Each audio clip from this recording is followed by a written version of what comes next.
Okay, while the topic of imagery is enough to fill an entire course by itself, I do want to give you some basic ground rules for choosing and using images in your interfaces. So, sort of a quick shot across the bow, but I think it's important to at least touch it. Number one, anytime you choose an image, you have to make sure that it serves a purpose, all right? And make sure you truly understand what that purpose is. More so than a lot of things you will ever use in a layout, images have a lot of emotional power. They send a message, and sometimes they can unintentionally send the wrong message. Okay, so you have to think about what message that image you choose is sending. What message does this image that I'm showing you right now send? This is someone who's standing in the face of opposition. That tattoo on the wrist, "For my people," sort of helps tell the story, right? Someone is standing up for something. Maybe they're standing up for a certain ethnic group that has been persecuted in a certain part of the world, right? This conjures images automatically of what might be going on here. And when there's text and image on a page, people typically gravitate to the image first. So again, that image has a lot of power, and it speaks in place of the text that's there before anyone has read a single word. You have to pay attention to what emotions you're evoking, how that image supports and reinforces the content. How will it guide people? How will it instruct people? How will it get them to do something or think about something? Does that image strengthen and deepen the understanding of the content, or does it interfere and distract from it? If the image is too strong in some cases, it can overpower everything else. Here's an example. Take a look at this cover of Time magazine. What does that image say to you? Particularly given the context in which it's created, right? I'm sure you're familiar with the movie Black Panther that just came out, and this is the actor playing the lead role. But aside from being a comic book movie, the historical and cultural significance of Black Panther has a hell of a lot to do with how African American people are typically portrayed in arts, in movies, and historically the history of racism in the United States in particular, right? So this image combined with that text, "A hero rises," this speaks volumes. It not only says something about this actor and maybe his conviction about the role, about the importance of the movie, it also says something about the historical context that the movie addresses. Same thing happens here. They're making a quick parallel between the race riots of the 1960s and America in 2015. Okay, that image speaks 1,000 words. Young African-American male running from a horde of policemen. He is outnumbered, he is outgunned, he is clearly, no matter what he may or may not have done, in some danger. All right, so one image tells a massive story, and it carries with it a lot of additional significance, a lot of implied meaning. You have to be really, really conscious of that to make sure that those meanings, those possible associations, are what you intend. Here's another example. Government shutdown looms amid confusion in Congress. In political articles in particular, image choice is really, really purposeful. You will never see an image of a politician used by accident. The editors think very deeply about what message that image sends. They took this picture of Paul Ryan where he sort of looks like oh, shit. Okay, they're doing that for a reason, combined with the headline. All right, they're trying to send you a message. Something is wrong here. And government, speaker is as frustrated as anybody else. Or maybe they're trying to suggest that, he's trying to put one over on people. If you look at his expression, it could be either or, right? Either he's upset or he's sort of scheming a little bit, right? Contemplating something. Point being, that image is very purposeful. The expression, the shot, the huge amount of negative space off to the right, which really forces you to focus on his face, is very purposeful.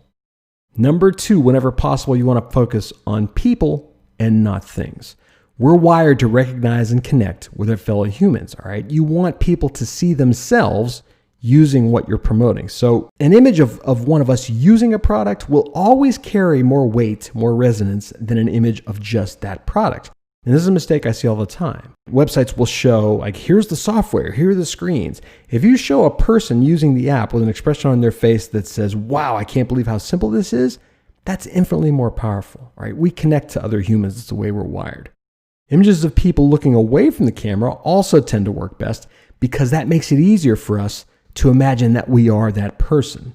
When someone is staring directly at the camera in a posed, forced smile, it feels fake, it feels disingenuous, and we sort of can't put ourselves in that scenario. When someone's looking away from the camera, we have an easier time imagining that that person is us. Okay, here's some really good examples for Verizon. You have people in the workplace, people at home. And even though we know those are staged pictures, they feel more real, and it's easier for us to put ourselves in the place of these people. All right, here's another example. JBL is doing the same thing. This young woman running, listening to her headphones. We may be able to see ourselves in that situation. Rule number 3, cropping can absolutely change meaning. Okay, how you crop an image, what parts you cut out, has a dramatic impact on how it's perceived. And unfortunately, this is something that I see used a little too often in a way that objectifies people, in particular women. And I think that's underhanded, it's bad, it's disrespectful, and it needs to stop. I'm going to show you an example. This comes from Fast Company, which is a magazine that ordinarily I have a lot of great respect for. This young lady was a chief product officer, I believe, of a startup. Okay, it's an idea that she founded. She's very sharp. She's very brilliant. She's got a lot of attention for good reason. She's incredibly good at what she does. So had they used a shot of just her face, we can assume some things about her. She seems confident. She's forward-thinking. She is undaunted by challenges, right? She looks sort of bold and brave there. That's one thing. This is another. Now, I know this is really subtle, okay, but pay attention to how they shot this and how the shadow falls on her shirt, okay? It's kind of a cheap shot to me, and it cheapens the image, because what it does is it takes the focus away from her face and moves it to her physical attributes. Here's another example. If we look at this young man's face, yeah, he's a model. He's sort of good looking, and he's obviously well styled. But that is very different from this. Okay, these are two completely different messages being sent. Right, which brings me to number 4, which is never go for the cheap shot. We touched on this a minute ago with cropping, especially if it's sexist. All right, this is so overused, and it's cheap, and it's degrading, and I want to see it stop. I can't say that enough.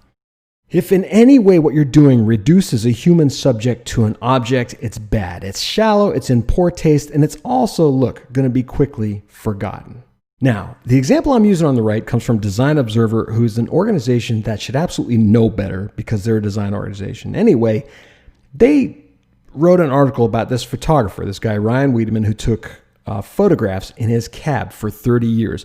Which is really, it's fascinating work, because you see a lot of different types of people, this sort of 30-year study of humanity. So the work itself is great. Here's the problem. They chose to lead with this shot. All right, and they did it for a reason, to get people to look at it. The way that dress is cut, the fishnet stockings, the suggestive pose. Come on. I mean, it's cheap. It's a cheap shot. It's a major look.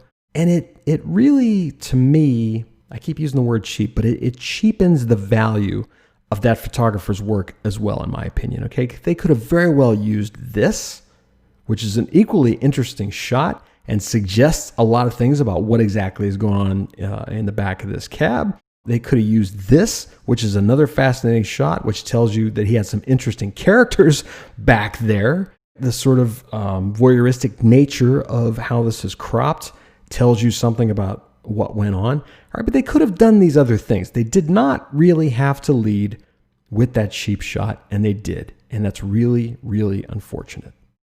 American Apparel is another example. Okay, these images are disgusting, and I'm sorry to be showing them to you for those of you who are offended. And if you are, you should be. These are very young girls in suggestive poses in very scantily dressed situations, and it's cheap. You're talking about apparel, you're talking about the quality of your garments. This has nothing to do with that.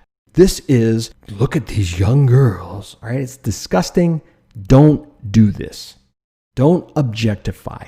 Empower. There's a huge difference if you're writing an article or you're creating an apparel line for women who surf, girls who surf. There's a big difference in showing this shot and this shot. Two completely different things. The one on the right is respectful, it's powerful, it's aspirational, it is full of positive things. The one on the left cheapens that young girl to an object. I can't say this enough. Do not do this. Number 5, do not forget the power of illustration. Take a look at this image on the right. Could that be any more powerful? Take a close look. Subject being censorship. Do you need text to explain what's happening there? No, you don't. It's easy to forget that an illustration can be much more impactful in a lot of cases than photography, particularly when the subject is something we see a lot and as a result are numb to. Okay, we've seen the same types of photographs and images over and over and over again, and you sort of start to tune out things that you're familiar with. So illustration can be more relevant, it can be more appropriate to its content. It can provide powerful emotional support to an editorial opinion like this does. If we're talking about censorship, this says some inherent things about how hurtful that is, about how painful it is, about what types of things are being impinged upon. Here's another example. They could have put a ton of text on this page. We could have seen yet another image, photographic image of Donald Trump, with a look on his face that suggests he's had too much to eat and his stomach hurts, or throwing a tantrum like the big baby that he is. But they did this instead. Simple, direct, quick, wow, powerful. Okay, we get it. We know exactly what this is about without having to see a whole lot. And it's fresh, it's new, it's a different take on a very tired theme at this point. Here's another example. This is done by my good friend Dave Plunkett, so I had to give him a shout out because he's brilliant. Again, it's a simple image. It says all sorts of things about this person, and it also gives you some inkling as to what the article is about in a single, simple image. Look how powerful that is. All right, and this is how it showed up on the cover of the New Yorker. They didn't need to tell you anything about it. They just led with the image. They trusted that the image would do the heavy lifting of communicating what's inside, and it most certainly does.